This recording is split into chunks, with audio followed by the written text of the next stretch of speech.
The year is 2028, and for years multinational company Omnicorp has been filling the military with their very advanced drones that keep up security around the world by using scanners that identify if someone is threatening or not on the spot. TV host Novak wants these robots to replace the police in American cities too, but people are afraid of machines and the government is against having law enforcement that can't feel. To prove his point, Novak has brought a military leader to a show to explain the details of how every operation works. He's also sent a reporter to the Middle East that will show the robots work on live TV. The reporter goes around town recording how the robots don't hurt anyone that isn't a threat, calling it a victory for safety procedures. However, the locals are clearly not happy with the fact their home is taken over by robots, so a group of rebels sneaks around with heavy weaponry and jumps on the robots for a full-out attack.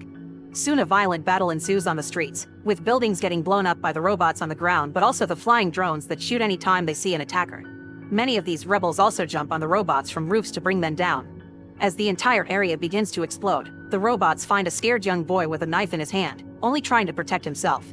But for the scanner, a knife is enough to be a threat and the robot immediately kills the boy. Novak doesn't let this change his mind and tells his viewers that what the robot did was a good thing, just part of keeping the city safe. Meanwhile, at the police station, Detective Alex comes to see his boss, who demands an explanation about the incident his rude co-workers are accusing him of. Alex tells her the whole story. The previous night, Alex and his best friend met with some criminals for an undercover operation. They tricked a dealer into revealing some illegal weapons and arrested him on the spot. However, when Alex went to check the evidence locker later, the weapons they took were missing and nobody signed the paperwork, meaning a dirty cop had to take them out. Afterward, Alex and his partner went undercover again and met with the gang leader at a restaurant, but they were interrupted when the leader got a call warning him that Alex was a cop. The leader immediately left the building and sent his men to kill the cops, starting a gunfight all over the place. The two policemen quickly shot back, but they were clearly outnumbered, so when they saw an opening they tried to escape through the back alley.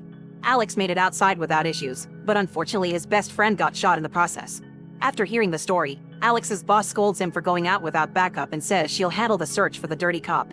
Meanwhile, in Washington, D.C., Omnicorp CEO Sellers tries to convince the government that robot cops are a good idea, but the senator's turning him down again. Afterward, at a Minicorp's headquarters, Sellers has a meeting with his team to discuss ideas on how they can make the public accept robots on the streets. Since the senators keep mentioning the fact robots can't feel, he comes to the conclusion that they need to fusion an actual human with a machine. Meanwhile, at a special clinic, Dr. Norton is helping his latest patient adapt to his new hands. Norton specializes in robotic prosthetics that work based on your own emotions, so the patient must learn to concentrate on his mechanical hands to be able to play the guitar. The practice is interrupted by Sellers, who talks to Norton in private and convinces him to design a human-machine hybrid. Norton gets together with Sellers' team to discuss their options, but every retired policeman has had their wounds for too long and is now too emotionally traumatized to go back to work, so they need to look for a fresher case. In another part of the city, Alex's rude co-workers reveal themselves to be dirty cops, and they warn the gang leader that the police department is after him. To get rid of this investigation, they'll have to do something about Alex. Later, while Alex is visiting his best friend at the hospital, a criminal puts a bomb under his car. In the evening, Alex goes home and spends some time with his son David and his wife Clara. When they're about to get busy, Alex hears the alarm of his car go off and goes outside to check. As soon as he comes closer to the vehicle, the car explodes, leaving him severely injured. As soon as Omnicorp hears of this, they invite Clara to their offices to make an offer. They'll give Alex a whole new mechanical body so he can go on living. Clara is hesitant, but then they describe in disgusting detail all the wounds Alex has suffered, pointing out that if Clara doesn't make her choice now, Alex will die soon. Clara has no choice but to accept. 3 months later, Alex is happily seen dancing with his wife at a house party, but then the image starts crumbling down. The scientists reveal Alex's new form, which is 90% mechanical parts, but his brain is still human, so he's slowly going through his memories. When they finally wake him up, Alex is confused and upset, so Norton quickly reminds him what happened and guides him through his first steps. However, the body feels too weird, and when Alex hears the word amputee, he freaks out, demanding for the suit to be removed. When Norton tries to calm him down, Alex violently pushes him away before running out of the building, pushing anyone who tries to stop him. His running speed is amazing, and when he encounters the wall surrounding the building, he can jump over it without breaking a sweat. However, when he starts running again, Norton finally decides to shut him down remotely. A moment later, Alex wakes up at the lab again, and Norton removes the main pieces of the robotic body to show Alex that only a few organic parts of him are left, so there's no running away from this. Norton says it was the only way to save him, but Alex thinks death is better than a machine and asks the doctor to pull the cord. Norton changes his mind by explaining Clara asked for the procedure and that his family is waiting for him, so he should do this for her. To prove this, Norton lets Alex call Clara, although Alex only shows her his face for now. Clara thinks he's still very handsome and can't wait to reunite with him. Now that Alex has accepted to cooperate, he spends the night at the lab, where his body goes through maintenance. The next day, he's taken to do some training with Rick, the military man in charge of handling Omnicorp's robotic armies in the field. He thinks that the machines are already perfect, so he considers it a waste of time and resources to include a human in the project, but he still provides Alex with weapons, which he can put away on his special leg compartments. They put Alex and a robot through a simulation where they must kill criminals and save civilians, and as everyone runs around doing the rescues without much trouble, Rick's predictions are true. Alex ends up being slower than the machines because the machines simply evaluate and act, while Alex takes a moment to feel between evaluation and acting. Later in the evening, when he's alone, Alex uses a computer to keep track of what's happening with the gang leader case. The next day, Sellers is disappointed by the results of the simulation and furiously orders Norton to fix this problem. He also thinks Alex needs to look better on screen for marketing reasons, so he asks for a better tactical suit. Later at the lab, the doctor opens Alex's head and does some modifications to his brain that will make him think he still has free will, but the machine will be actually the one acting. Alex is also given a complete makeover. Now his armor looks black and slick. Afterward, they bring Alex to an abandoned building for a new test. This time he must go against Rick and an army of robots alone. Using his visor to scan the area and with outstanding reflexes, Alex quickly assesses the situation and takes action, shooting at every single robot without hesitation. He's also quick to find cover and hide when he's shot at, so he never gets hurt. One by one, all the robots go down, and in the end, only Rick is standing, so Alex shoots at his exoskeleton armor to take the win. All his reaction times are perfect and he never suspects the machine is doing the choosing, so the experiment is considered a success. Sometime later, Norton takes Alex home so he can finally see his family. He's rather nervous and has to take a moment to gather courage, but as soon as Clara sees him, she doesn't hesitate to hug him. David is a bit wary, but after Alex lets him touch the cool mechanical parts, David says he's happy to see him and that he's been recording some games to watch together. Unfortunately, Alex can't stay because he must spend the night in the lab for maintenance. When he returns to the base, Alex meets his best friend, who has finally recovered, and he promises to catch the people that hurt him. A few days later, Sellers is eager to introduce Alex to the citizens in a big public event, so Norton begins transferring all the files of crimes and criminals since 2011. Alex also gathers access to every single security camera in the city. The information is a lot to handle by a human brain, and when Alex sees the recording of the explosion of his car, he has a seizure and passes out. Norton doesn't think they should have a press conference today, but the Omnicorp team forces Norton to fix the issue. Having no choice, Norton kicks everyone out except for his assistant and proceeds to suppress Alex's emotions, leaving him to act like an actual cold robot. Now they can finish downloading the whole database without trouble. When they go to the presentation, Alex concentrates on his duty and ignores his wife and friends, only seeing faces as criminals or civilians and not loved ones.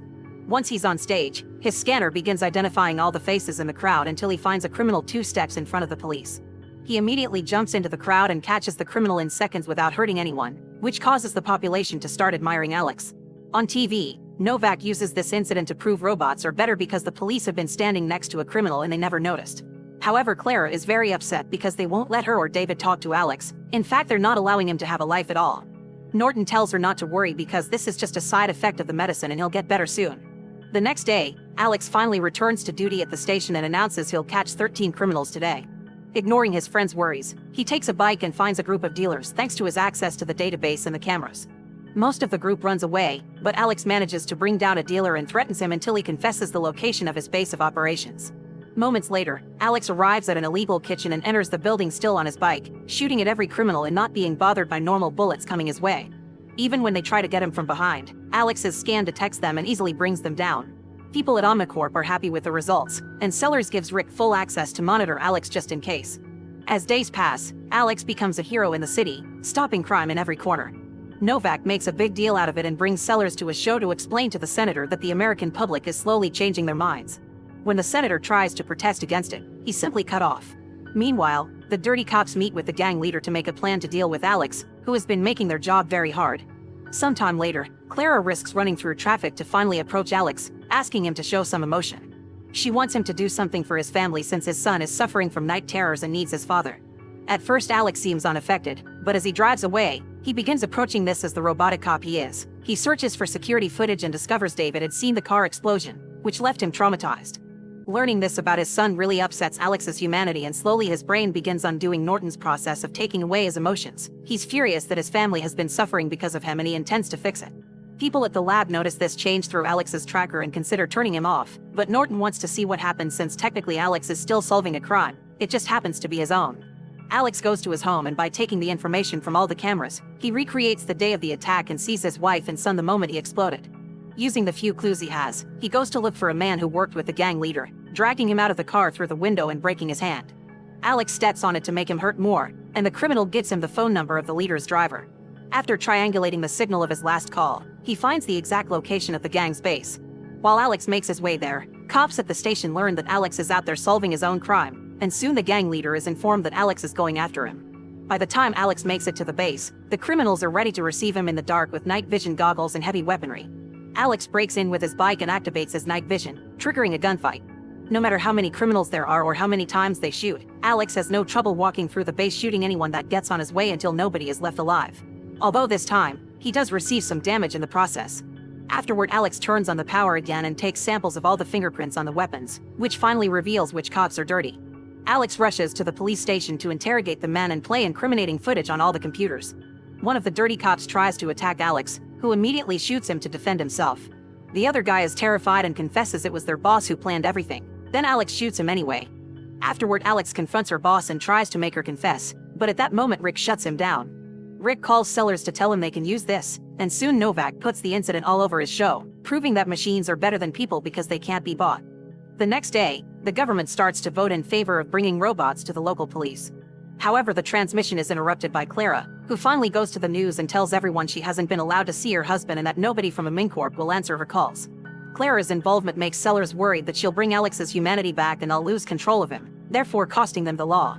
If they retire Alex, it'll look like their experiments aren't good enough, so instead they decide to kill Alex to make him go as a tragic hero that people will remember fondly. Sellers gets in contact with Norton to order him to do it, and when a furious Norton refuses, Sellers buys him over by offering to finance his laboratory for 10 years. Norton ends up accepting, but only if Sellers compensates Alex's family as well. Afterward, Sellers tells Rick to get his robots ready. While the law gets approved by the senators, Sellers meets with Clara and David and makes them think Alex is already dead. At the lab, Norton arrives to find there are already soldiers there demanding to see Alex, so he runs away as they open fire on him. Norton makes it to Alex first and activates a button that makes Sellers think he's dead. However, Alex still wakes up. It turns out Norton took his transmitter away so nobody has access to his vitals and they can't turn Alex off ever again.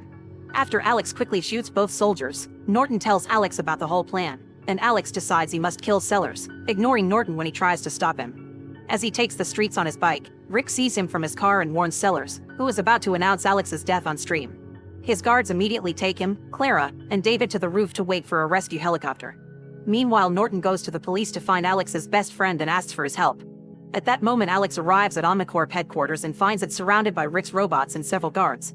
Alex knocks down a guard in a second to make the others surrender. Then he breaks into the building using his bike and starts a gunfight with the other robots. Unlike normal criminals, the robots are much better armed and have better armor, so Alex has trouble fighting them. He keeps getting hit by heavy bullets, and when he tries to jump on a robot to stop it, he's simply thrown away and gets caught under some debris. Alex manages to free himself with some shots, but running away with a wounded leg means he's too slow and the robots begin shooting him from behind. At that moment, a police truck breaks into the building, and Alex's best friend walks in front of him, causing the robots to stop shooting because cops are safe in the system. This gives Alex the chance to escape through a back corridor. Deeper in the building, Alex finds Rick and tries to shoot him. However, the system has Rick classified as non-threatening and won't allow Alex to harm him. Rick has some fun shooting Alex with warning shots, and when he's ready to shoot him for good, Alex's best friend shows up and kills Rick first. Before dying, Rick shoots him back, so Alex rushes to check on his friend. Luckily, the wound is non-fatal and they just need to wait for the ambulance. Next, Alex goes to the roof, and when the helicopter sees him, it flies away without picking up the group. Sellers is confident that Alex can't attack him because he's programmed as non-threatening too, but seeing Alex fighting his programming, Sellers threatens to kill Clara and David just in case. This is actually worse because Alex's love for his family allows him to override his program for good and shoots anyway, killing Sellers as the man returns the shot. Alex falls to the ground and his family rushes to check on him, but he assures them he's fine. Sometime later, Norton gives Alex back the prototype body and informs him that from now he is allowed to spend time with his family. Meanwhile, reporters on TV show that the government is more sure now that robots shouldn't be allowed on the streets and the law is cancelled, especially when Norton accepts to testify and admit everything he did was wrong.